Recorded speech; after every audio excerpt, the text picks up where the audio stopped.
that copy of Liliana, one Utter End. I think we're all pretty familiar with Abzan mid-range at this point. It's just a solid, solid deck.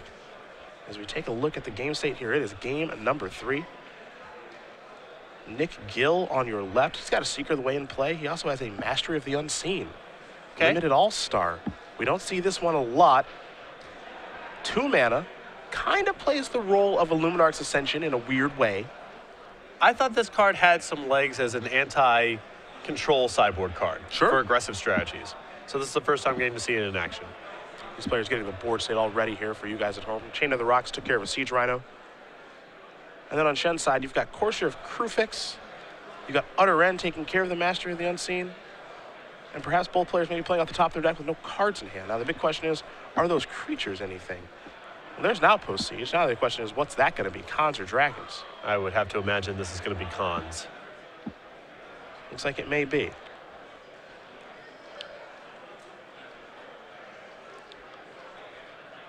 And it is Khans. 2 manifest creatures in play from the Master of the Unseen, but it doesn't look like those are going to be able to get through the Siege Rhino, or excuse me, the Courser that's in play. Yeah, not for the time being. But Outpost Siege a huge draw in this spot. Yes, it is. Neither player really up to anything. Slow game. Drawing 2 cards a turn is going to be pretty awesome here for Nick.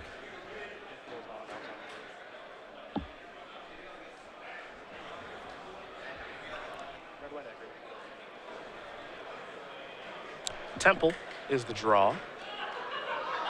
Temple of Malady comes into play. Planes will go to the bottom from the scry.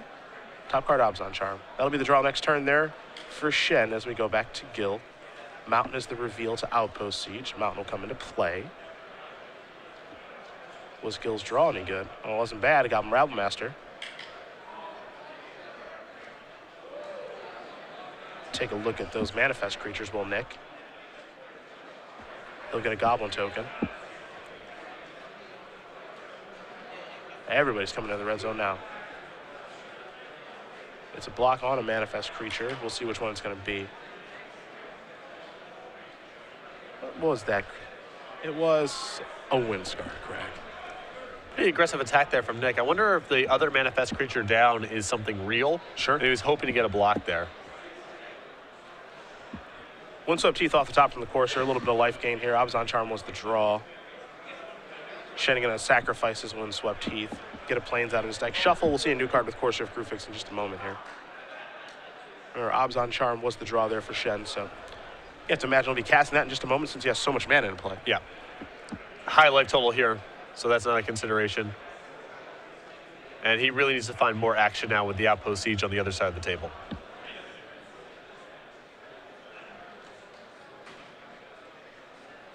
Oh, Murder's Cut isn't bad.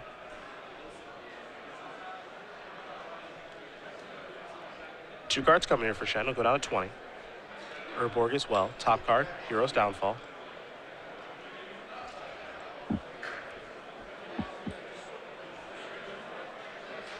Nothing wrong with downfalls and murderous cuts here, but he would like to find something either proactive or something that gets Outpost Siege off of the table. And he's already cast an Utter End this game, too. Not sure how many more effects he has to get Outpost Siege off the table, because that card can just run away with the game. Yeah. In a spot like this with both players having a ton of mana, a ton of life, not much going on the board, is extremely powerful. The big question is, what is that manifest creature? So it makes it pretty interesting here. There was one turn when Nick Gill was willing to attack with it. There was one turn where he wasn't. And now we'll see how things end up with it. There's Murderous Cut to take care of the Rabble Master. Here's 5 mana, Stormbreath Dragon. And in the red zone it'll go. As that took place, it looks like at the end of the first main phase. Yeah, Nick was saying, I'm trying to move into combat. Yep. That's when you need to kill the Rabble Master to prevent the token. Priority goes back to Nick.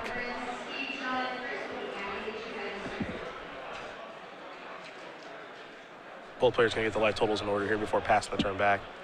Now there's Hero's Downfall. It'll be the draw here for Shen, so I don't think that Stormbreath Dragon will be living very long. We'll take a look at the top card here. It's a copy of Llanowar Waste. That'll come in. Of course, we'll gain a life. It'll be 17 all now. Tassiger, not a bad draw for next turn. Pretty good in this spot. A lot of lands out there. There's a downfall. Get that off the table right now. It's about the best proactive thing that Shen can find in this spot. I think so. Blocks everything on the ground, and then he has enough mana to start really spinning that activated power. Of course, you're feeling it coming into the red zone. Let's see what Outpost Siege reveals. Hushwing Griff. The draw looks like it was a Stormbreath Dragon. There's a Griff. Here's a Dragon. Turn up the heat. Everybody coming in. 4, 5, 6, 7 points of damage. Shen down to 9. Outpost Siege is just doing so much work. It's a pretty good card. Top card Siege Rhino. That's a pretty good one too. There's Urborg. That'll gain him a life.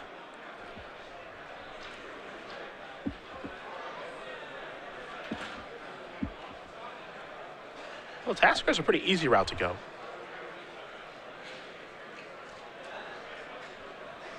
Nick keeps looking at that manifest creature. I'm not buying it. Neither am I, not at this point.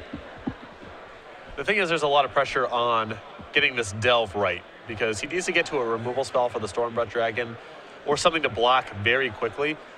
So he needs to remove the cards from his graveyard that do not contribute to that. Give himself the most shots of Tassiger flipping over mixture cards where Shen gets something to kill Stormbreath. I don't know if it can happen in time, but that's what the plan's got to be. Oh, there's Tassiger. And now here's a Tassiger activation. So Siege Rhino and Sandstorm Citadel get turned over. And Nick Gill will be given some options here. Courser among them. There's a Siege Rhino. There's an Utter End down there, but Courser's the card that he's going to give away.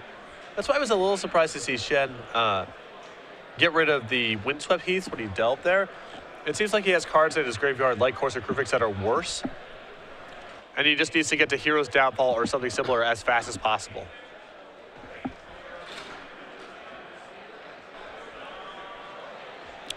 Murderous Cut. Elspeth turned over.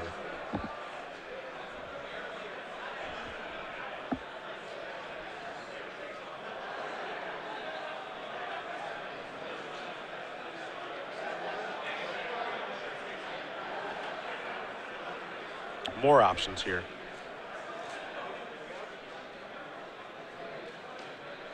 Now the options are getting pretty bad for Nick. Well, there's, now he has options like, I can give you Elspeth and that's something that doesn't matter for this turn. And at least for next turn, my Hushwing Griff is still good. I'm fine with giving a Siege Rhino too because Hushwing Griff's in play. There's Courser. The draw, Valorous Stance. I think he may have found another Stormbreath. He's reaching for a bunch of mana here. Just could be Monstrosity, yep. Yeah, this is 11 points of damage. 7, 8, 9. That is 11. Yes, it is. Nick Gill going to win this game, and it looks like maybe this match we will confirm. Players might be shuffling up for game number 3 here. Can't really tell. Yeah. Okay, that was game 3. Some face-up sideboarding. Yeah, sure. Just didn't see an extension of the hand as you normally would in that situation. But Nick Gill's going to win the game and the match here over Sam Shen. 2-1. Red White Aggro takes care of Abzan mid-range, which means our lone undefeated player is undefeated no longer. It feels like it's been a long time since we had an open where someone was, 11-0, 12-0. The last one in Houston, I think we had no undefeated players going in. Not after day 1, yeah. And now our last undefeated falls first round of day 2. I suppose in theory Nick Gill is undefeated. Sure. He is 9-0-1. An unblemished record. There we go. Fair enough. Either way, Nick Gill, I believe, is on the top of the standings now. He is 9-0-1 with Red White Aggro, a deck that just keeps killing it here on the Open Series. So congratulations to him as we do bring it back.